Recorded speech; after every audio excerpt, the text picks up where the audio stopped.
Okay, let's get on with tonight. I will turn things over to our partner at the Toronto Star, and I will ask Bob Hepburn to come up. He's the Director of Community Relations and Communications. Thank you, Tina, and thanks for coming out for another Star Talks. We've been doing these events for 4 or 5 seasons. At the library, we've had everyone from Rick Mercer to Margaret Trudeau to David Mirvish. And in the summertime, we take Star Talks on the road to Stratford. We do 4 events during the summer right on the stage with the actors from the plays. So if you get to Stratford, take a look, and we'll be there. Richard Ozunian, our main theater critic, does the interviews. My job tonight is to introduce Chris Hume and David Mirvish. Chris told me just a few minutes ago when he came into the library, somebody walked up to him and said, "You're pro-condo," and just walked on. I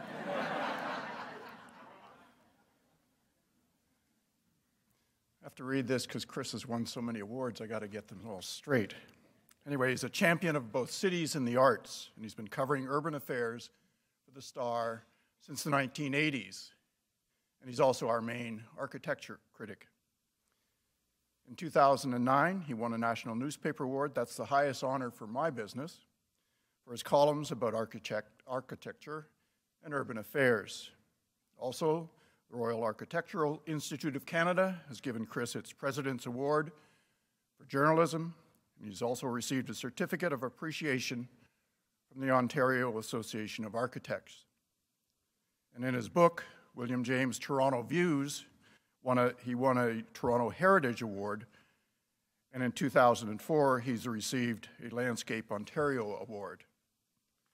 He was also named by Now magazine. It's one of our competitors. It's not one of the ones that we own. We own The Grid. He was named Toronto's best newspaper columnist. And Chris has also appeared frequently on radio and television, where he comments on city issues everywhere from condos to streets. David Mirvish. Where to start? He is an art collector, an art dealer, a theater producer, and he owns and operates the Royal Alexander Theatre, the Princess of Wales Theatre, the Ed Mirvish Theatre, the Panasonic Theatre. He has served on the Board of Trustees of the Royal Ontario Museum and the National Gallery of Canada. He's a member of the Order of Canada, the Order of Ontario. He's received an honorary degree from the University of Toronto and currently serves as Chancellor of the University of Guelph. What brings him here tonight, though, is his role as a real estate developer and a city visionary. In partnership with Frank Gehry, the Toronto-born famed architect, Mr. Mirvish is planning to redevelop the King Street West, John Street area with 3 distinct tall buildings with residential and commercial space, an art gallery, and a new campus for the Ontario College of Art. Many people, though, oppose this project, which still needs final city approval. They say the buildings are too tall and could ruin the entertainment district. So tonight, a discussion about a project and a vision that could change our city forever. Please welcome David Mirvish and Christopher Hume. I just wanted to say a few words. Bob pretty well spelled out why we're here tonight, what we're talking about. I've adopted the cause of David's scheme for Dundas, for King Street West. First of all, as I said, I'm a big fan of David's. I'm a big fan of Frank Gehry's. I'm a big fan of Toronto. I'm not a big fan necessarily of the planning department, but maybe we can talk about that later on. And you know, this man came up to me and talked about my love of condos. I'm pro condo. the condo boom has changed this city. It's brought thousands and thousands of people into the core. It's kept the city alive. It's kept the city vibrant. We haven't had the hollowing out of the middle of the city that so many American cities experienced. We've stayed alive, and in recent years, in the last 20, 25 years, as much as anything, that's because of the condo. But let's be honest, most condo developers are interested in doing what they do to make a buck, and some are good at it and some are bad at it. Some care about architecture, some don't. But David is not a typical developer. So that puts him in an almost unique position, one that makes anything that he's going to do automatically interesting, because his motivation is different than, as I say, the run-of-the-mill, fly-by-night, you know who they are, developers. I needn't mention any names. And the fact, of course, that he's hired Frank Gehry is proof of what I'm saying. So to my mind, this is a scheme that has enormous possibilities. And so David and I are going to talk, first of all, about Frank Gehry, why we think he's an important architect, why David wanted to get him involved in this project, what the project will consist of exactly. And then I know David's going to be a little reluctant, but we are going to have to talk, I think, at some point about how the city has responded, where the project is now in its genesis, what will happen next, and what we can look forward to. So I'm the man with the clicker, and David, I'm going to show, we have some slides here. I can see them there. Good. Yeah, and so maybe we'll get something up here, and you can talk about your relationship with Frank and what we're looking at. All right. First of all, can you hear me? That work? Okay, good. From 1963 to 1978, I sort of wasted my youth as an art dealer. And I thought, what is this stuff I'm looking at? What's it all about? And it was a magic moment to enter the art world, because it was a time when there was a shift in sensibility and a great optimism that came in with the Kennedys in '61. And with a prime minister in this country who said, you should only work at jobs you like. You know, who could imagine that today? You know, but that was what we were told as youth. And by the end of the '60s, although things began to break down with Kent State and the various social problems that occurred, we began to think, why couldn't a painting be a mile long? And an American painter named Gene Davis marked out a mile of road and painted stripes for a mile. So there was this sense that anything could happen and that we should take hold of our future and try to do the best we can.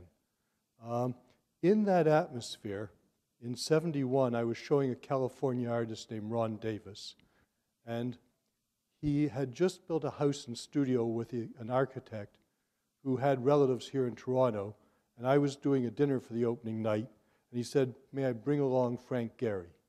And that's how I met Frank. And Frank was not yet famous. He wasn't famous till '78 when he did his own house. But it gave me an introduction to him that kept me interested, and I kept watching what he did and clipping articles about him for the next 40 years. And when he did 8 Spruce Street in New York, which is a 76-story condominium, and when I met some of the people later who had lived in that and said, it's not just about what you see outside, it's about what it's like to live inside a space. It was extraordinarily inspiring, because what Frank did is he gave you a square room, but the fourth wall had a little, not a balcony, but a protrusion where you sat in the windowsill as if it was a Victorian house, and you could stand there and be out in space and look all around you. He pushed that fourth wall out in every suite that was in that building. It was an extraordinary, creative, interesting way for people to live. And I felt, can we raise the bar? And I want to dispel two things right away from the beginning, which is that one, I'm doing a commercial project. It has to be commercially viable, or it will never be financed. So on that level, I'm like other developers. I want to be successful. On another level, it's a heritage program because it's the accumulation of a family that came as immigrants to this country and who forgot to turn off their cell phone. My son won't like me for this. It will go off. There we are. Okay. And moved from Dundas Street to Bloor Street to King Street. And all of that had different impacts in different neighborhoods, and those neighborhoods had a great impact on us. They shaped my life. So, in a way, I'm trying to take Frank's history, who lived here till he was 18, who wanted to have Canadian and American citizenship and took it back when it was offered, and my family's history, and put it all downtown as a symbol of what it was possible to do in this country at a certain time. And it's also about other issues, about national identity. So there are many questions in place. But what I'd like to say, and we'll show the slides, is that wherever Frank has built, he's always improved that city or that country or that neighborhood in some meaningful way. I have never seen him do damage. And my experience with him is that he's the easiest person in the world to work with if you know what you want as a client and can express it, and he will try to solve the problems, but he won't compromise and give you a bad building. And so there is a limit to where you can push him if you're trying to make what has now become known as the Made in Toronto solution. So here we have a picture of an earlier building, one in Prague. Prague is an interesting city, basically an intact medieval, basically a kind of an intact medieval city with very little intervention, except on the outskirts of town, most of which were done during the Soviet period and are therefore not especially attractive. But if you're wandering the streets of Prague, you suddenly come upon this intervention, I suppose you could call it, by Frank Gehry. And the wonderful thing about it is that it shows the understanding he has of the existing built form of this city, but he plays with it in a very kind of happy way. And the people there call it Fred and Ginger. You can see why. This is the building. David said that Frank became famous when he did his own house. But I think he became a household name when he did this building, the Guggenheim in Bilbao in Spain, a truly extraordinary building, the most important building built in the last quarter of the 20th century, a century that was not especially generous in its architecture, a century that has a lot to apologize for, that we have to deal with in ways that we didn't necessarily want to have to do. But this is the great building, I think, that the 20th century went out on, a building that sort of broke down every preconception and every convention, every assumption ever made about architecture, and showed that there was an entirely new way of doing things. So, to my mind, David says, yes, he has to make it work. Of course he has to make it work. But most developers don't bring Frank Gehry to town. Among other things, Frank Gehry is an expensive architect to hire. But I don't think that's the point, because I think that, yes, there is a commercial aspect to what David wants to do, but there's another whole level. There's a subtext to the King Street project, and it's about the Mirvish family, and it's about the Mirvish family's role in this city, which goes back 60 or 70 years. And David's father, Arnestead, as we all know, was himself a great city builder.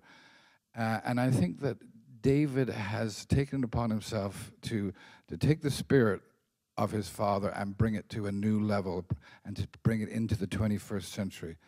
And this is the man that he wants to bring here to help him realize this.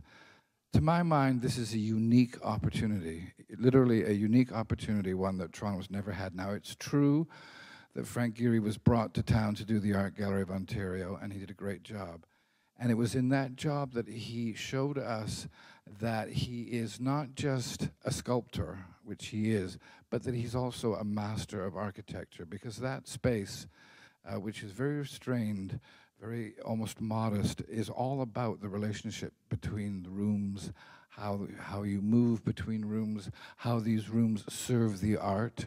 It's an important thing to think about for a minute, because you know, the Frank Gehry buildings tend to get more attention than the art that they exhibit, especially this one here. But that's not true in the AGO. It becomes a kind of a building that you, after a while, you sort of assume, because it's such an effortless building to navigate and to negotiate. So I guess what I'm saying is that this man, Frank Gehry, is a master, and that's not to be forgotten, and that's not to be underestimated. And if I may just go on for a second here, this Guggenheim, the Guggenheim that he did in Bilbao, it was a building that changed architecture. You know, I shouldn't say this with Bob in the room, but when I started writing about architecture for the Toronto Star, they would run my column on page F35. In the days when there was a page F35.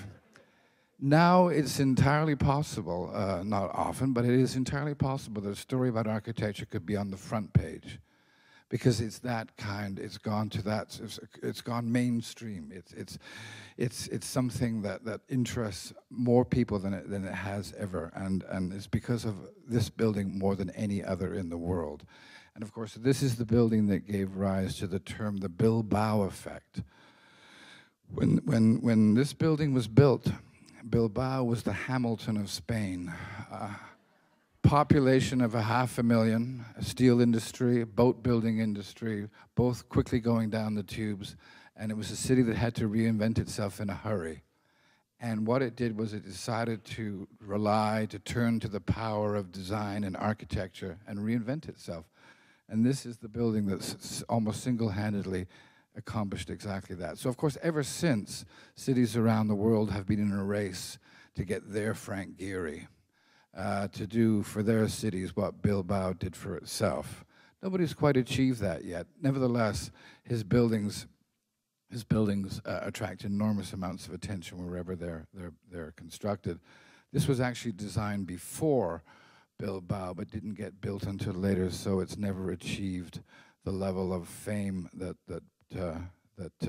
Bilbao has. But you can see it's from that same period of Frank Gehry's work. This is our building. I don't think I need to say anything about it. You all know it.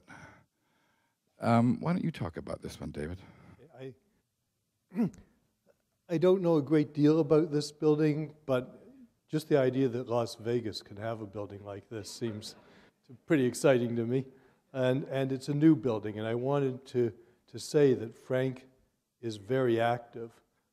He turns down, I think, 6 or 7 projects for every one that he takes, because he has only so much time. He's 84, and he doesn't want to take time on buildings that won't get built. And he has maybe 15 buildings left in a lifetime, and he wants to see them. So this is one that's completed recently. And this is one that's very interesting because this is in Florida, but Frank has a very long and visceral relationship to music. And Michael Tilson Thomas is the head of this school for professional musicians. And they project the concert from inside of the building onto the lawn so that the public can hear it if they can't buy a ticket. And they also project movies. They do all sorts of things on the outside.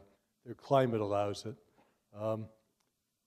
We're trying to figure out how in our neighborhood we find more parks. You know, downtown, as we put more people in, one of the challenges is to make parks. And that was one of the things that have come out of the discussions we've had. We haven't got a solution yet, but that's, you know, the good part of these citizen discussion groups. When we started, we had planned 4 of them, and we thought the last one would be yesterday, and that today I would be able to talk freely about what my project is. Instead, because we're making progress and because we have ideas, we're not in a position where we can talk freely because we're going to have one more meeting, and we've delayed it to the 18th of this month, which was going to be the public meeting, and everything will move back a month later for us.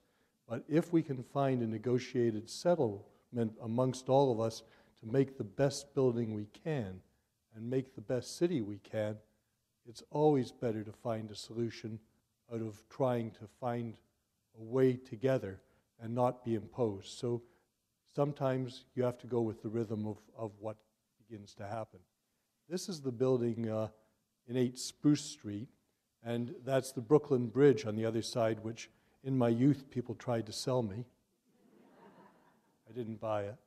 But when I got a little older, I actually, in 2002, went to London to buy a piece of sculpture by an Englishman named Anthony Caro. And in the auction room, they had a painting by Albert Gleizes, which in the upper left-hand corner had Russian constructivism, and the cables of this bridge were Italian futurism, and in the middle was Cubism.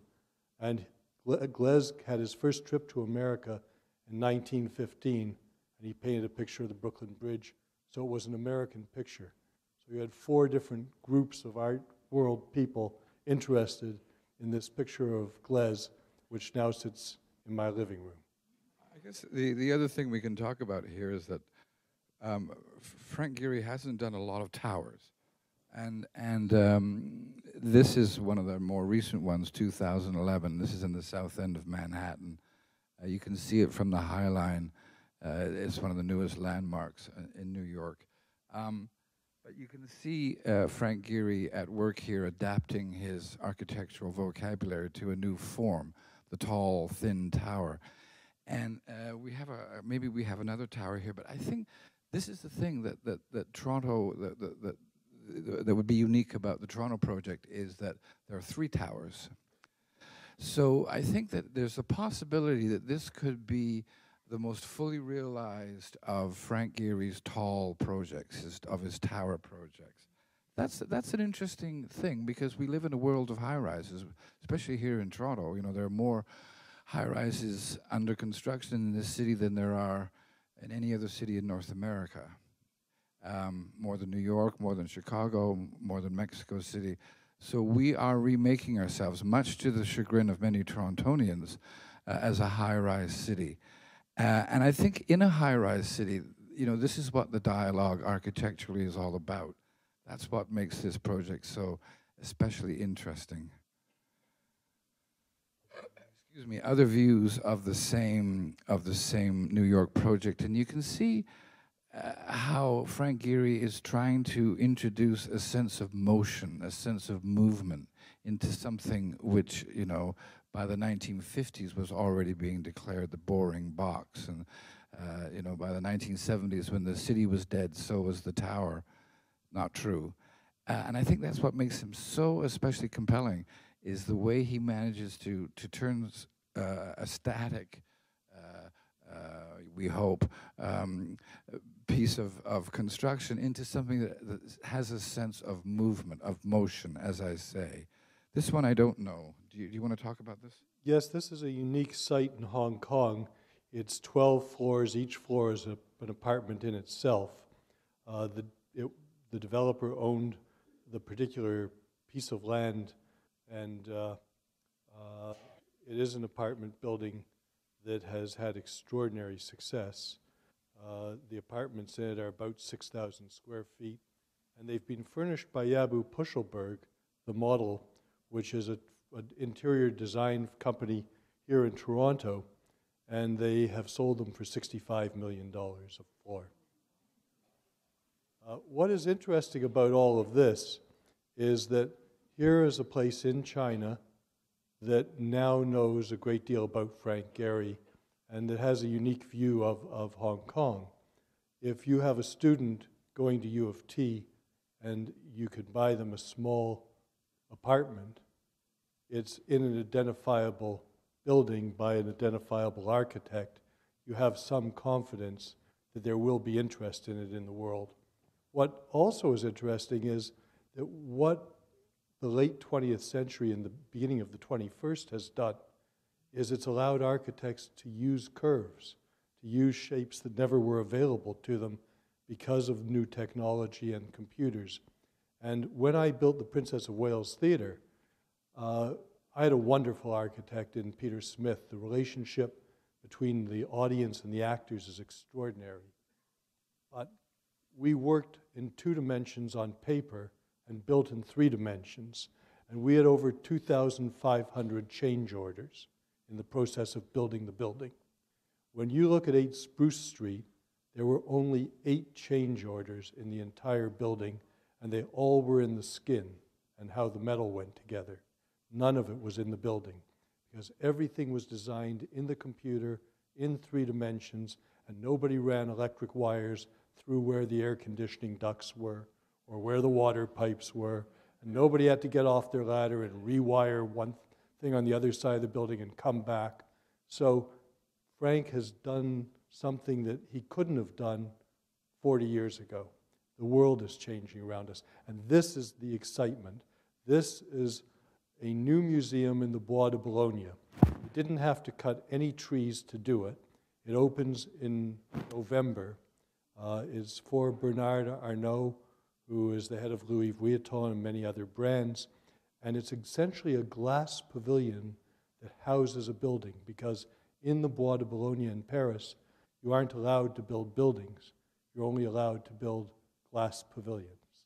And so the cloud sits in the pavilion, and it was built to say that Paris is a city of culture and is interested in what goes on all over the world, and it's got a year's programming that is international and is meant to draw visitors from all over the world to the city of Paris. And this is the building in Abu Dhabi that is not yet done, but should be in 2017. And and Berlin has just announced this in the last week, the tallest building in Berlin, a new residential tower that they've given to Gehry over a number of other famous international architects. There also is a project I couldn't show you, but they are redoing the Battersea Power Station in London, which is an even larger station than the Tate Modern. And Norman Foster's office is doing one side along the building, and Gehry is doing 5 different separate residential towers, a total of 3,500 apartments next to that, with views of the Thames and views of the station. They'll transform the south side. And so this is where we evolved to, and each tower is individual. This is a very much evolving project and program. Frank said, I draw in models, I don't draw on the page. And there will probably be 75 models before we actually come to the final place. We are at about model 40. So, see this as an expressive drawing that's close to what we want to build, but is not exactly it. So David, if we're looking at this picture from left to right, we're looking north onto King Street, aren't we? Yes. So there are 3 towers here, obviously. 82, 84, 86 stories, something like that. Yes. A total of 2,700 units. One of the things that we haven't talked about very much, I don't mean here tonight, but in the big discussion that we've been having over the last few months, and I think it's an extremely important point here, is that this project, this complex with 2,700 units, comes with something like 300 parking spots and 300 spaces to leave your bicycle. Sorry, 2,000. Sorry, 2,000. 300 parking spots for cars, 2,000 parking spots for bicycles. Now, that is a big thing to keep in mind, as I say. There's something happening here beyond the architecture itself. And there's something going on here. There's an attempt being made to try to position this building as one that anticipates the future of this city, that doesn't depend on antiquated parking requirements that go back to the 1960s and the 70s. You know, there's one building now in the city under construction on University Avenue, the Royal Military College thing, and it has no parking at all. It has 9 spots for people being dropped off and pickups and things like that. But the people who live in this building will not own a car that they can park at their building. And the interesting thing is that when this building was proposed, who objected to it? It was the city.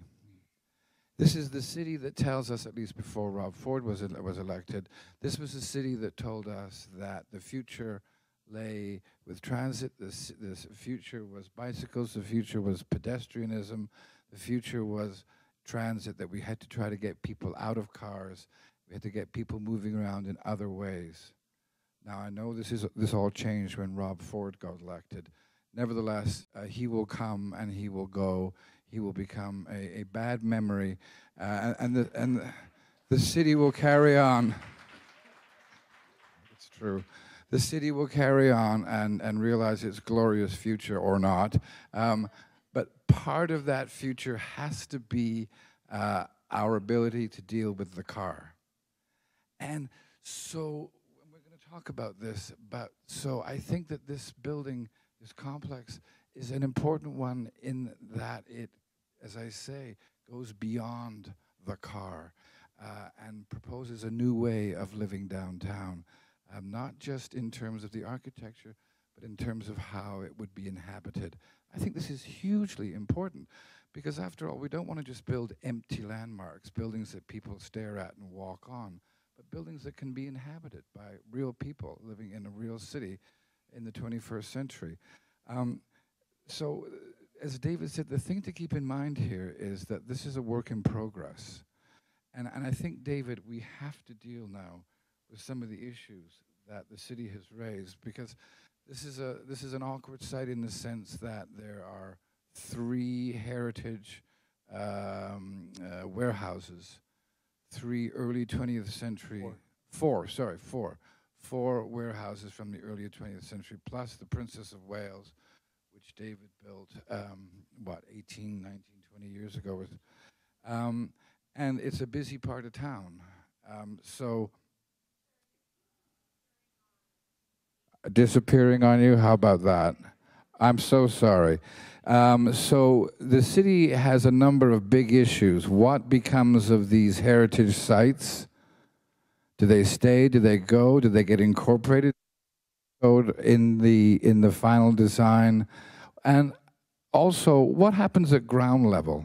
The ground level, although Torontonians will be fixated on the height, and these are tall buildings, the most important part is what happens at the street level. And that's, I think, also where David has some very interesting ideas, some ideas that take this from the realm of the ordinary into the extraordinary. And David, that's what I want you to talk about. Well, I think if you think about the neighborhood, I mean, it's complicated. We're going to plan a building now, and we're going to build it, and it'll take 5 to 10 years from the beginning to the end till it's fully up and all of the project is complete. And when it's done, it's set in stone, literally. It's a portrait of who we were and what our aspirations were in that moment. Now, we've evolved enormously as a city. In 1963, you could have tore anything in the city down, and people did. And if we had the rules we had today, you can't. Planning is trying to manage something. The planning department is doing their best within what they've been given, and the problem they've been given is different than what existed when the Toronto-Dominion Bank was built. The Toronto-Dominion Bank was built at a time when we didn't have these historic rules. And when my father bought the Royal Alex, everyone who wanted to buy it wanted to make a parking lot out of it. And when my father decided to keep it as a theater, that's when the owners were sympathetic to him, and that's when he did it and he restored it, and it jogged people. And it made them think, maybe we should be saving some of our heritage and some of our great buildings. But when TD was built, you were able to take down a great bank building and give a job to Mies van der Rohe, who gave you a greater bank building. And that doesn't exist now because we decided to protect our older buildings, and we decided to protect them in a manner where we don't grade them. So my warehouse, which has now been a listed, not a listed, but now a, what is the next set? Designated building, is in the same category as Osgood Hall. Now, warehouses have value, and some of them have more value than others amongst the warehouses. But if you look back at the history of the site, where the warehouses are was once a beautiful school, which was the first Upper Canada College building. And why did that get torn down? And what was on the south side of the street? It was the Ontario Provincial Legislature. And if you look at pictures of that building that got torn down, that was bought by the railways in 1912. And they stored their trains there, and they built warehouses to the north at the expense of great buildings that disappeared. And this neighborhood was not supposed to grow. And then a merchant came along by accident who knew nothing about theater, and he didn't know that you were supposed to stay closed when you're losing money. He thought going to the theater was a habit, and therefore, if it wasn't open every week, people would forget to go.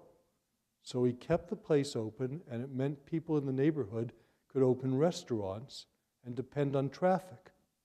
And so we began to move away from warehouses back into the public realm. And so the goal of, over the next 40 years, this area ended up building hotels, it ended up building Metro Hall, it ended up building Roy Thompson Hall, and it came back to the public. And there are many warehouses of real merit to the north of us that still exist.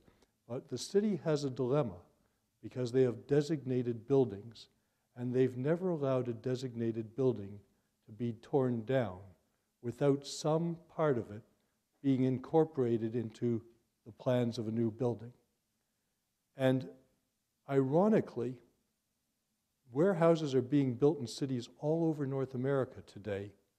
But if you say how many live theaters have been built, there are only 4 that I know of in all of North America that have been built commercially in the last 50 years. The Princess of Wales was the first of them, and then Live Ent did a theater in New York where Spider-Man was playing, and then they did a theater in Vancouver, and then I forget the name of the company that built the Panasonic, but another entertainment, and they built it for Blue Man. Those are the only 4 commercial theaters that have ever been built. So I'm allowed to tear down the Princess of Wales. It's not designated, even though it's a very distinguished architect with a great artist's work inside, who, when I did the deal, knew that that building was temporary and would only last 10 years, because that was the original intention. It was built to house Miss Saigon. And so he's accepting of me tearing it down. But in fact, would you take away Frank's Stella, and would you take away an extraordinary relationship between an actor and the audience in preference to preserving warehouses? It's a real dilemma. And of course, that was the real problem for me. Do I give that up in order to give Frank Gehry the best possible building he could do? And so that's something I've always struggled with, even though I don't need the building in terms of numbers of weeks I do of theater. Last year I did 100 weeks with 4 buildings, so I was 50% filled. This coming year I'll do 133. And so I can do all my theater and never diminish any of my theater activity and still lose one of my buildings. But I don't really want to lose that building. And yet I have to sacrifice it if I want to do something great long term. So those are some of the dilemmas you're faced with. Let's talk for a second about this business of the city's position on heritage, and we all understand how important heritage is. And we understand also that the city, although it professes to want to save heritage, more often than not is quite willing to cut a deal, which means that the developer will incorporate one or two facades of an old building into the front of a new building.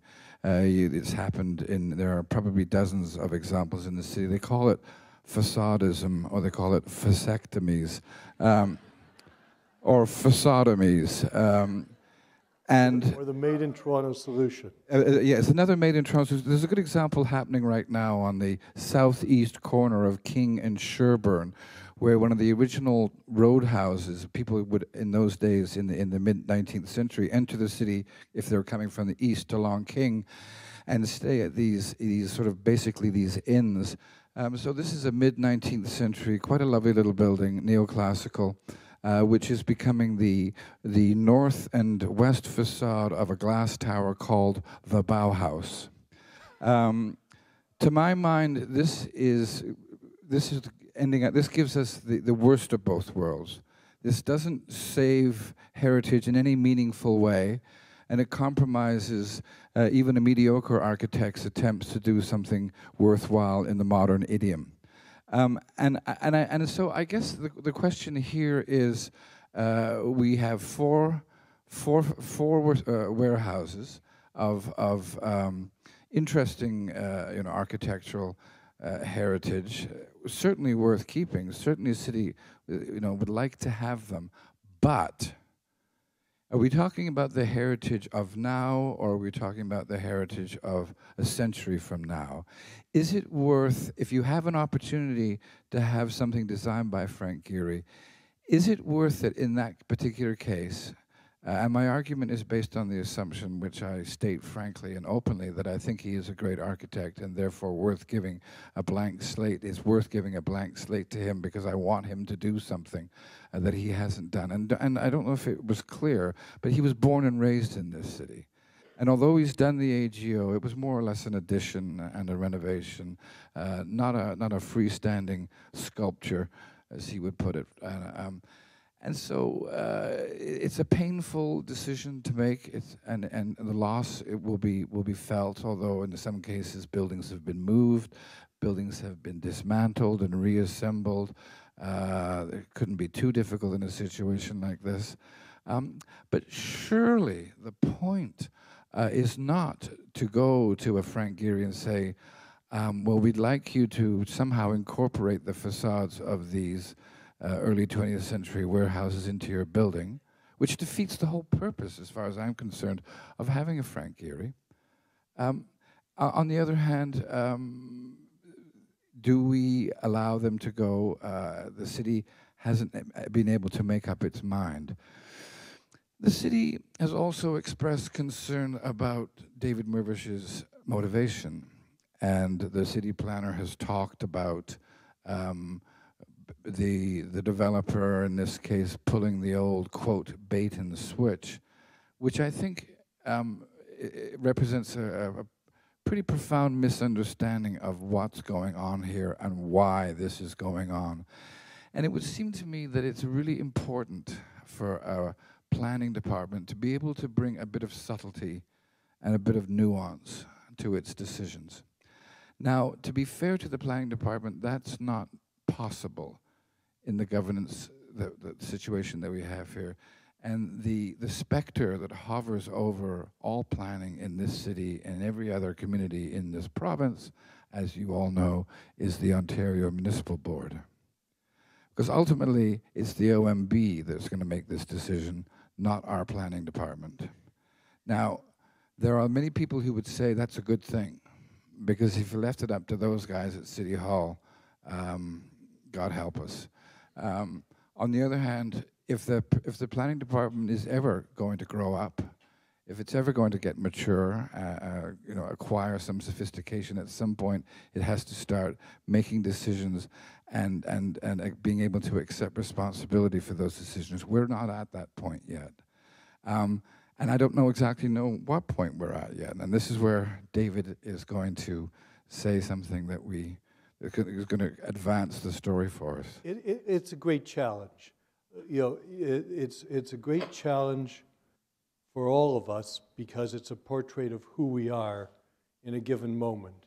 If we build less than the very best we can build, we won't challenge the TD building, and we don't know if Frank can give us as good a building as that banking hall, which is a great masterpiece that we've had 50 years to look at and know is great. But if we start out with our hands tied and we have to stick something on the front of the building and have you not see Frank at the ground and alter and prevent the architecture because of the present rules, then it may not be worth doing. And so that's a consideration. We have to think about it. But you can't blame planning. What has happened is the city doesn't have the ability to say no, and therefore they can't say yes. And I'll explain how that works. I want to build a very tall building. TIFF built a tall building. TIFF, Toronto International Film Festival, gave a great benefit in the base. And then they took what they needed in order to build it, and they built the tallest building in the neighborhood. And the next person who came along and wanted to build something around that height was able to do it by going to the OMB and not giving the same benefit and saying the precedent for height sits there. So now planning is faced with how do they give us 80 stories and not have 5 more 80-story buildings follow us? And it's because they can't say no to a building because someone can always go and appeal at OMB that they can't say yes to a building without setting precedent. And that's the same problem with tearing a building down. So that's already designated. So they've never allowed a designated building to be torn down because they don't want to give that precedent to OMB. These are both real problems and proper consideration.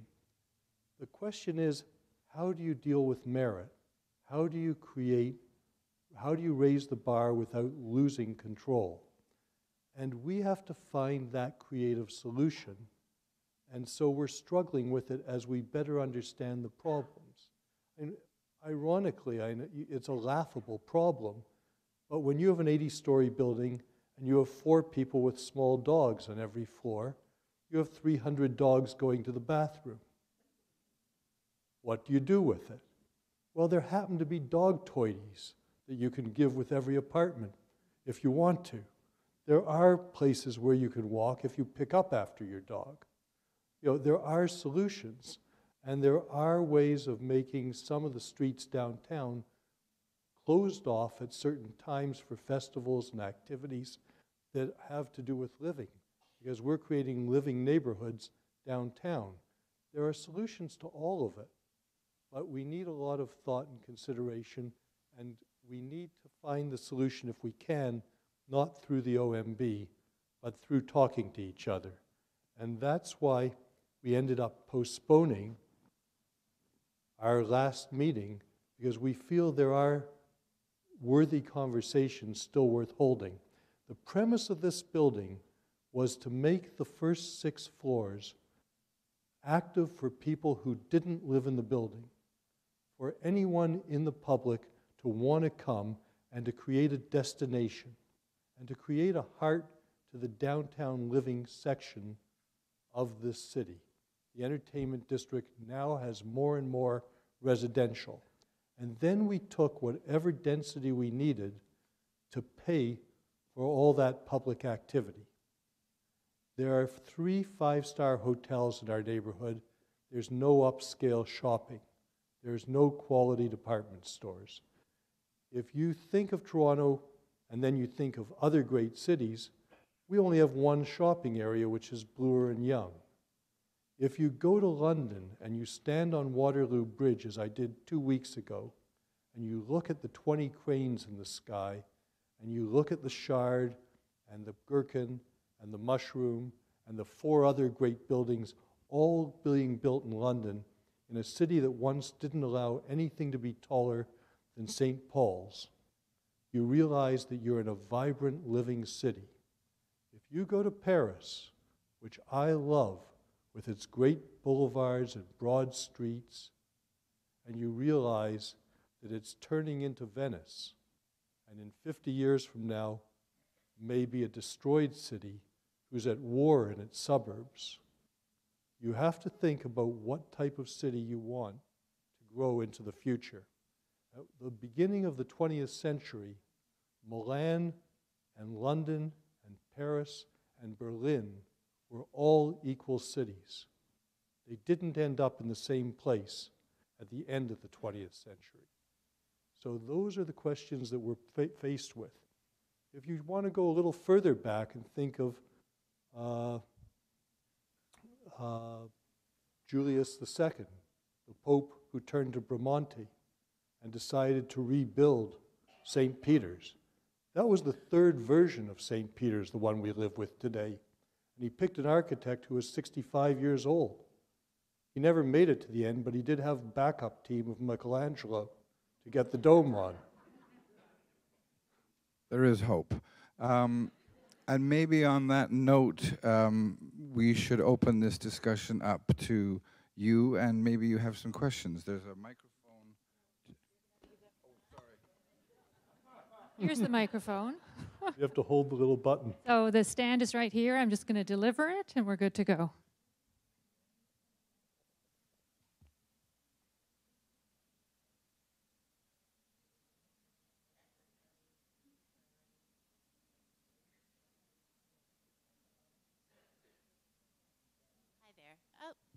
Hi there. I must say, I do come to a lot of the Star Talks, and it was I don't mean to cause ruffles, but I must say that I would have liked to hear more from Mr. Mirvish. But the one thing my one question though is, with regards to this project, what are you putting the odds on in terms of it going ahead? I'm sorry, I couldn't hear you. What do you think the prospect, like the odds of this actually happening? Or do you think that it's actually in serious jeopardy that it won't go ahead?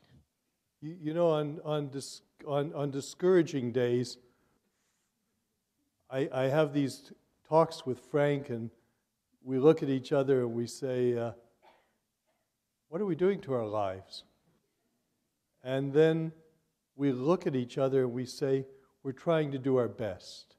And let's keep going, because we have something to do that will make a difference. And so I would say the odds are good that we will build something of distinction, but it may not be where we started. And we don't know where it will go. And we will fight to the end, and we'll have to be defeated so that we're a piece of history, even if it's not built.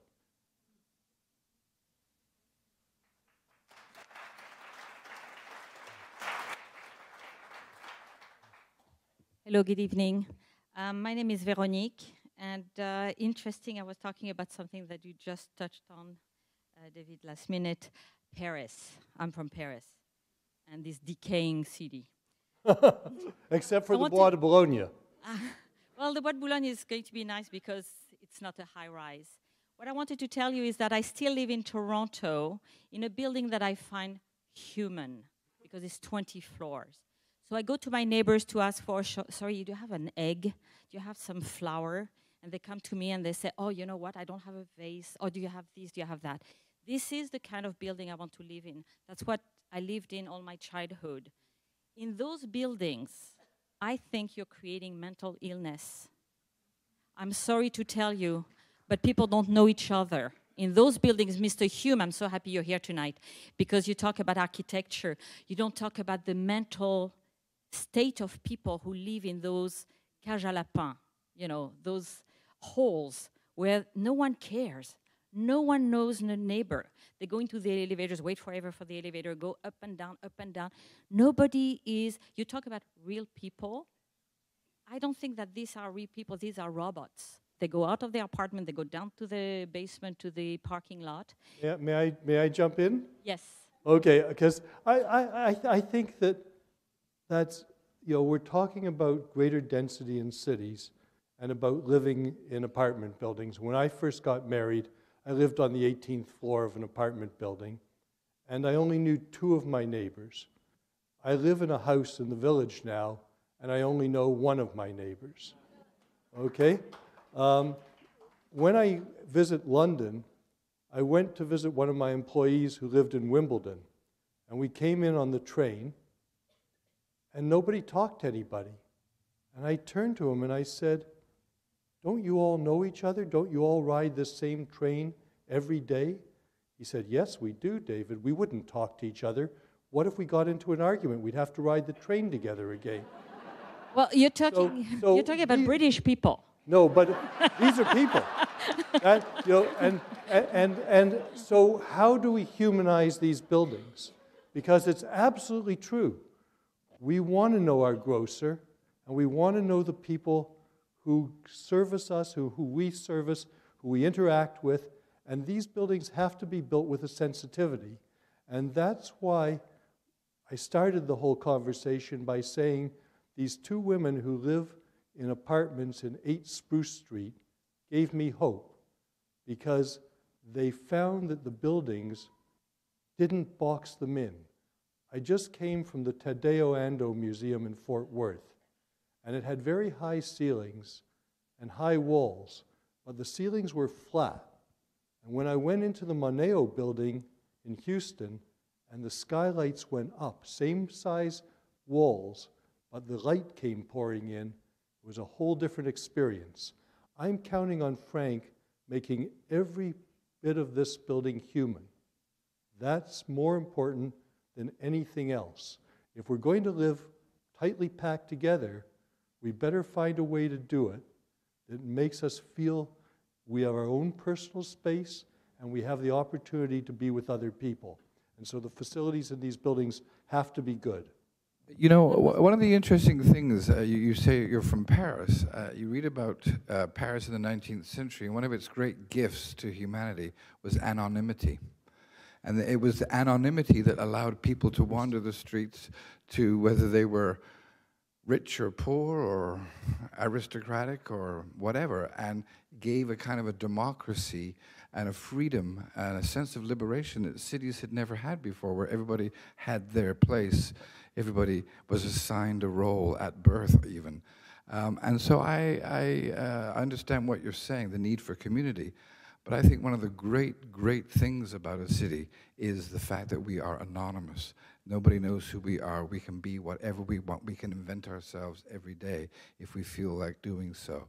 That's something that should never be underestimated. Okay, but my question was going to be, how do you make them more human? And what you're saying is that you prefer anonymity. It's a strange combination. Humans are so complicated. Yes, they are. Thanks a lot. I actually do want to make a comment about that, because I live on the 33rd floor, and I think I am not mentally ill, and I have a wonderful life. And I totally commend you and what you're doing, David. I'm a cheerleader, absolutely, all the way. I have a question about the theater. I come from the theater myself. Hello, is that better? Okay. Has there been any discussion? Is it physically possible? Is there a desire? Could it add benefit, as you say you need, to include a theater in what you're doing, so that you basically reinvent the Princess of Wales? You know, not in this project, because, I mean, it's a very complicated question. We have many empty seats, theater seats, in the city. We have them sometimes when we're open, which is the worst. But we even have them when we're closed. The Sony Center is not used to capacity. The Elgin and Winter Garden are not used to capacity. And this is a good thing, not a bad thing. Sometimes people are upset and say, well, it's a burden and we should not have these buildings. We should have these buildings because you can't replace them easily. That's the challenge for me. I did build this building. I know how to do it. I can do it again if I ever need it. I have lots of buildings to fill before I need it. But that's not the point. This theater is great. This theater has had great performances. I've just had 18 weeks of almost sold-out business for Les Miserables on its way to Broadway. That's 270,000 people in the last 18 weeks who went to the theater. And I'm not happy to lose the building. All of Frank's early plans lost the warehouses and kept the theater. And we still couldn't make it as good as if we let the theater go. And so I said, Frank, give me the best you can do. I'm not going to tie your hands and tell you you have to keep the theater. Now I'm rethinking everything because I've gone through a process where there's a lot of interesting discussion. I may not in the end be able to keep it, and I don't need it for business reasons. I can do all the theater I'm doing, and I'm doing more theater today than I ever did because I'm invested in theater all over the world. I've just had a 4-week run at the American Repertory Theater at Harvard of a new musical that will eventually get here. So there are many, many things going on in the theater that I'm more and more involved with. Can you imagine going to a Frank Gehry building theater? I mean, that just might also increase people coming. It's I another would project. love to walk into that theater. I'm not rich enough.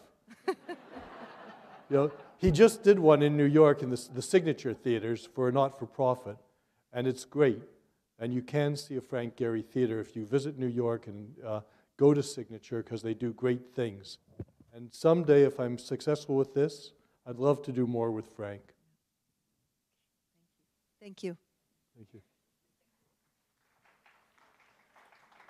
If I can quote Baudelaire, La face d'une ville change, hélas, plus vite que le cœur d'un mortel.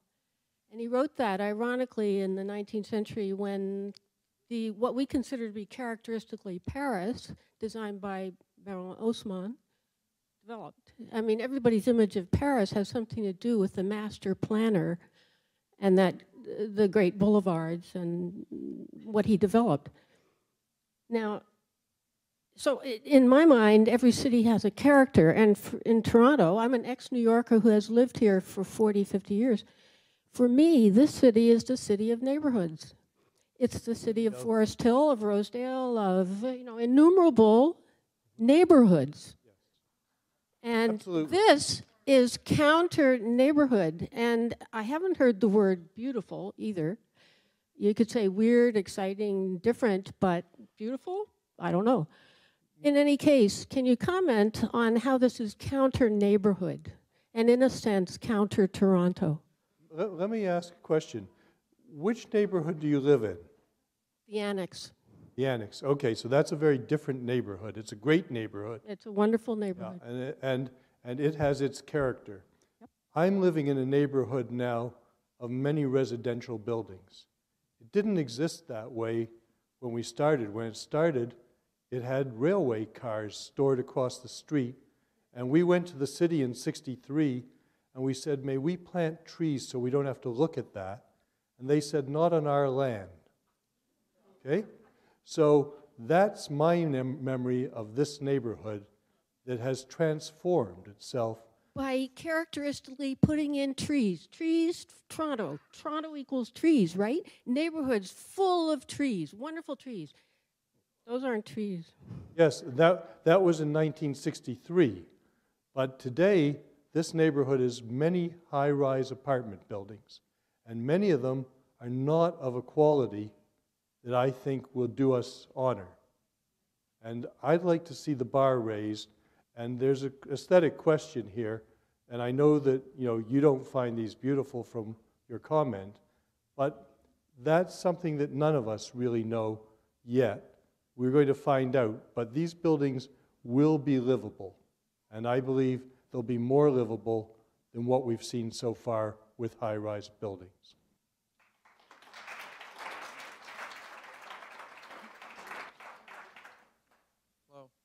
Hello. I was going to ask about the density that you're providing. About how many people are going to be living in these buildings? About how many people are going to be living in the buildings? Yeah. There are 2,700 apartments between 3 towers. There are 5 office buildings being planned in the neighborhood, And it's thought that 60% of the people who live here will be able to walk to work within 10 minutes. What we're noticing in apartment buildings in New York, and we're looking 5 years out to 10 years, is that buildings that have parking spaces in New York are finding the spaces empty, and places where they have bicycles, they don't have enough places for bicycles. The density of it is a question about sewer systems, power systems. This is the one neighborhood that in the ice storm didn't lose power. It has the power in the neighborhood to run itself. And they're building a new power station south of us. So the actual ability to build it, this is the equivalent of building 5 50-story buildings. So you're building 3 80-story buildings. In terms of hitting the systems, you actually have to connect 5 times, which is more of a strain on the system than putting 3 connections in. So this is all technical, and we've spent hundreds of thousands of dollars to get the answers to those technical questions. And basically, you have to decide, is this neighborhood totally built out at this point, and therefore should have no more buildings, or the 15 buildings that are still on the boards right now for this neighborhood, can they be accommodated? And that's really a planning question that has not been answered but has been asked for the last 2 years. Okay, what it is with the traffic, a lot of things are, it's not just people traveling in cars, but it's also delivery and moving and delivery vehicles for businesses. And I don't think the neighborhood could take these 80-story buildings without a subway along either Queen Street or King Street. Have you considered that possibility in talking with city planning? I'm not in that department. I wish they'd built the Queen Street subway 30 years ago, 40 years ago. We have all sorts of transportation challenges that should be dealt with. It's the most important thing the city can do. I think there are things that can be done on King Street in terms of narrowing the lanes and putting it more towards the streetcars. You could consider doing a streetcar one way on Richmond and one way on Adelaide and moving them off of King Street. There are all sorts of traffic ideas that can be considered.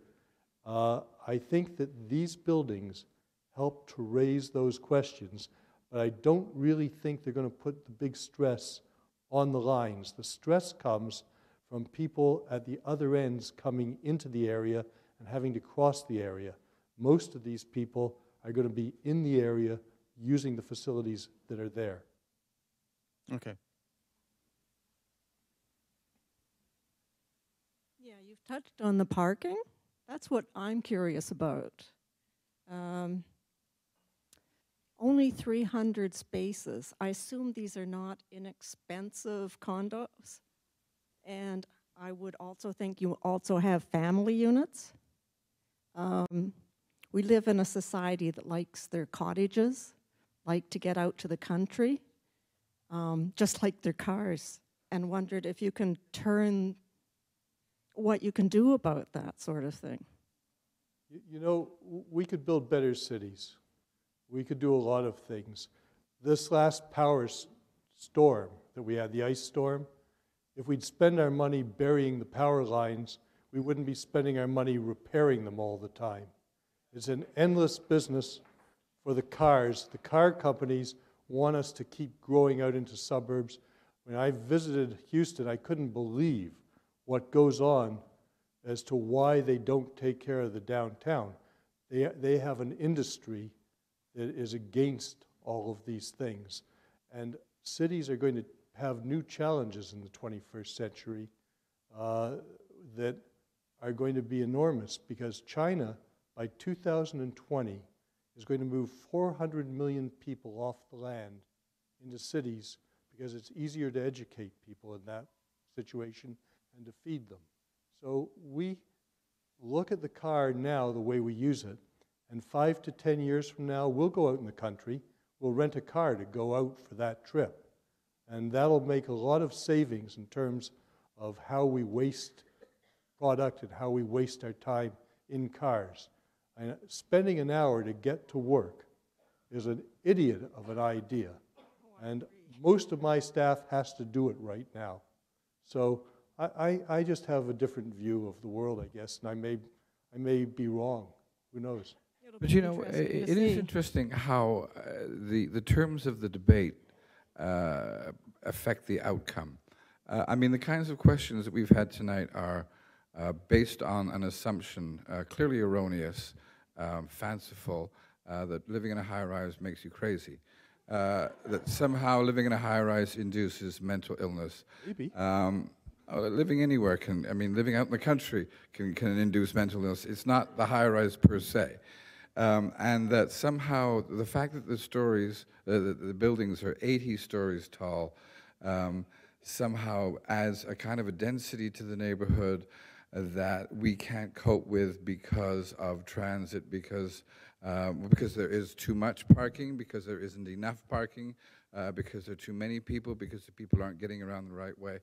You see, this is basically all nonsense, because the people want to live in the city, and that's the only reason why we're sitting here tonight. That's the only reason why David Mirvish is thinking about doing this, and that's the only reason why Frank Gehry has been asked to do it, to design it.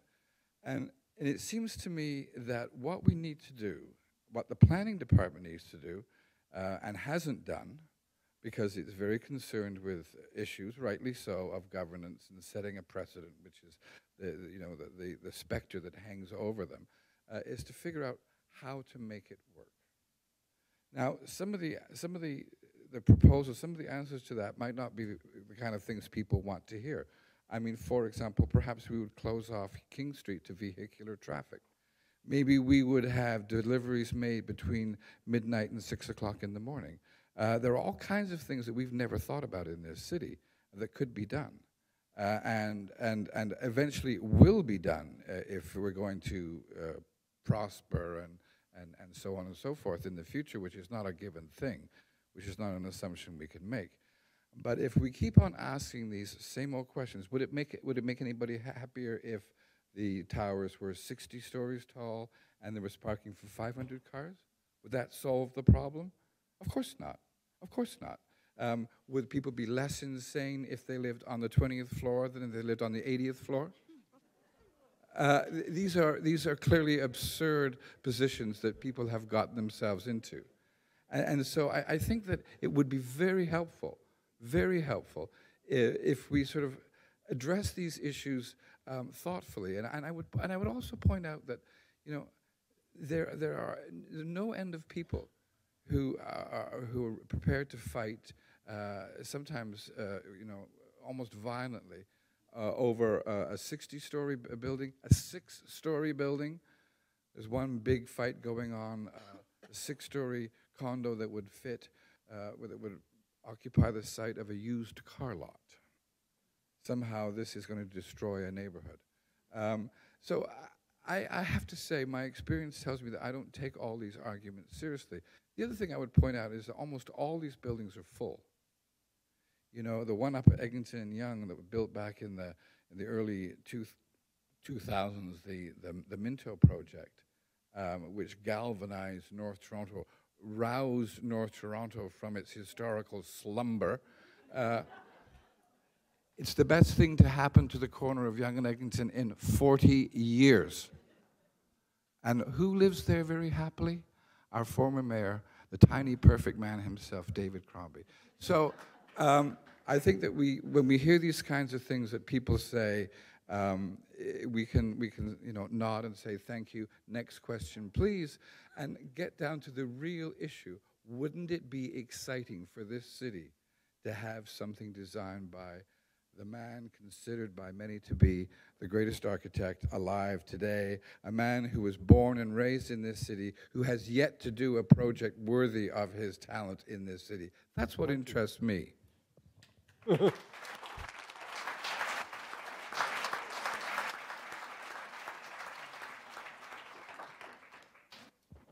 I just wanted to I love living in downtown Toronto.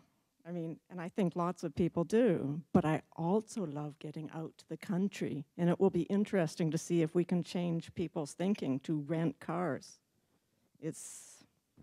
I'll be interested in seeing once your place goes up, whether that happens. Me too. We have time for a couple more questions. Well, Mr. Hume, I think you're going to be happy. First of all, I do have a question about the use of the public space. But perhaps I'm the only one in the room, but when I look at that, when I've looked at it from the very beginning and through the various stages, it takes my breath away. I think it is not only beautiful, I think it's ethereal.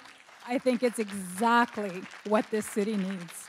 So, you know, in a personal time of transition, I've been debating, do I want to live in this city? You know, is this city ready to embrace itself and what it says it wants to be? And this is the city that I want to live in.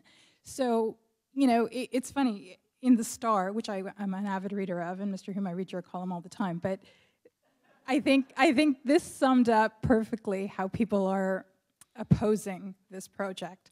So there was an article, I forget which section, and it said, does Toronto really need another art museum? And it was referencing the use of part of the public space to house your personal collection. And right below it was a huge banner ad that said, Culture Days, come out and support Toronto culture. So it was these opposing views. So can you talk a little bit about the art space and the planned art gallery in the space?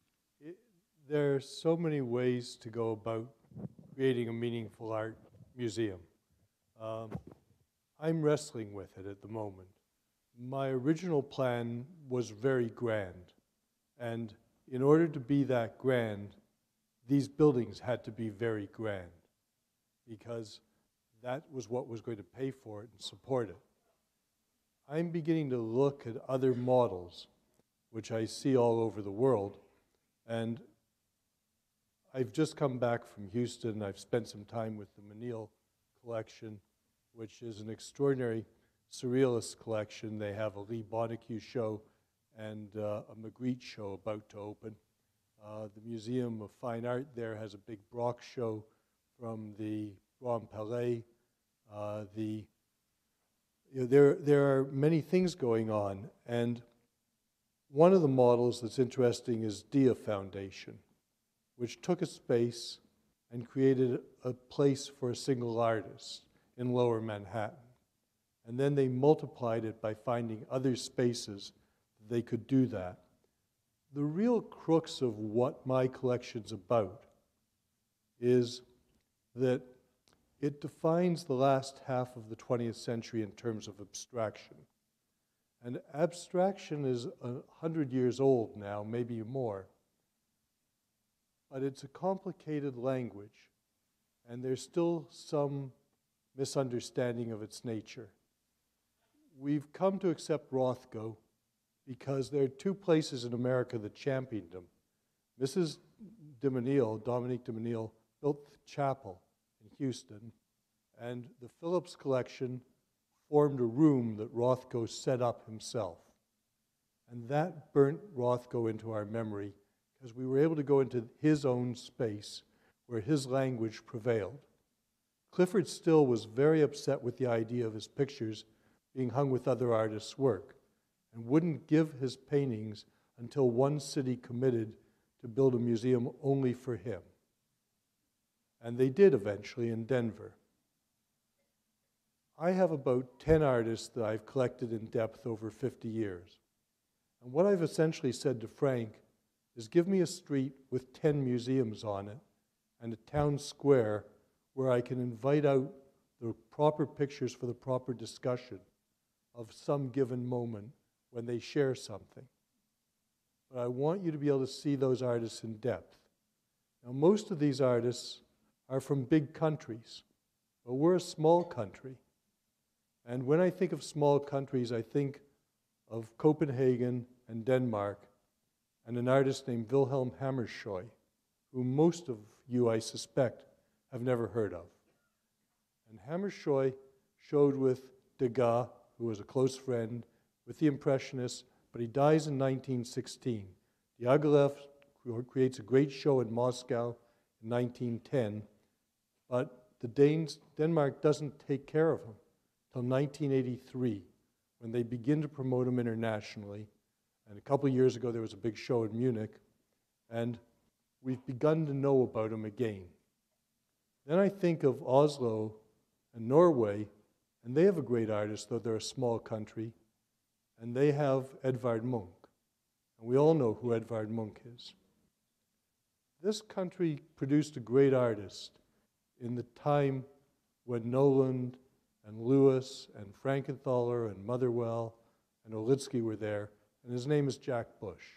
And he's been dead since 1976. And I believe if we don't defend him, because we're a small country, you can't expect other countries to defend him. And so we have to put him in the context of his peers, with his own place, so that you can see if he's as good as those other artists, or maybe even better. And that I believe we have an Edvard Munch in our company, but we won't know it until we put him out. The encyclopedic museums cannot do that job. They have to keep changing what they do, and they have to keep doing big shows to pay for 300 guards. We can't do the intimate, small intellectual show and expect people to come. There was a great Switters show last year from the Menil, but only 5,000 people would have come if we brought it to Toronto, so it never came here. There was a show called The American Vanguard that never got here, that created a context for all this art. So what I was hoping, and whether it develops in this project or partially in this project and expands in other ways, is I'll be 70 in August. So I only have so much time. I don't intend to work more than 25 years before I retire. And I would like to help find a way to create that context over those 25 years so that people can see these things. And when I was growing up, museums were free. You didn't pay to go to art museums. And I think that's part of our education in understanding who we are and defining ourselves. So I'd like to try to find a way to make it as free as possible. I might not achieve everything I want. I'd like to give everyone the chance to see each of these people in their own context, in their own language. So that's the goal. I think that's a beautiful thing. Thank you.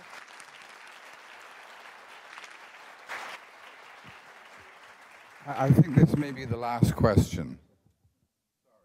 Sorry. So make it good. All right. I think it'll be good. I'm Emad. I moved to Toronto, the downtown core, about 8 months ago, so I'm unsure if that makes me a Torontonian yet. Frank Gehry is not one of my favorite architects, but I have to admit that he does craft beautiful and very elegant objects. And by looking at the model here, it's very evident that it's quite an elegant object. But I still need to be convinced about the architecture about it yet. And one of the things I'd like to touch upon, and if you could maybe address that, is the idea of sustainability. And I know that you're talking a lot about building for our time and being in our time and building for the greatness of the city. But one of the things that we're facing, and not just in Toronto, but everywhere else, is this idea of climate change and environmental difficulties. And most importantly, today with all these new technologies, the role that architecture can do to address these issues. So I'm wondering if the building is touching upon that, and in terms of materials, or in terms of the way it's constructed, or the way of the mechanicals, how it's going to work, or because we hired Frank Gehry, what's the point of talking about these things? So there's a reason Frank's great. It's not the look. The look, the problem with some of Frank's clients is that they say to him, I want it to look like a Frank Gehry building. I want it to function, and so does Frank. And Frank was involved with sustainability before it ever became an issue. He builds with concrete, which is quite different than the glass walls that you see in many of our, those green glass walls that don't have the same type of insulation in it. There's a lot of consciousness. I'm not the technical expert, but it's always at the front of the issues if you want a building that's going to last long into the future and be a symbol for what I want to achieve. And that's one of the problems. We probably will have to charge $100 a foot more than other apartments of the same size in order to deliver architecture and sustainability. But they're both important issues. Okay. Let's hope it's not going to leak. Thank you very much. Thank you, David. Thank you, Chris.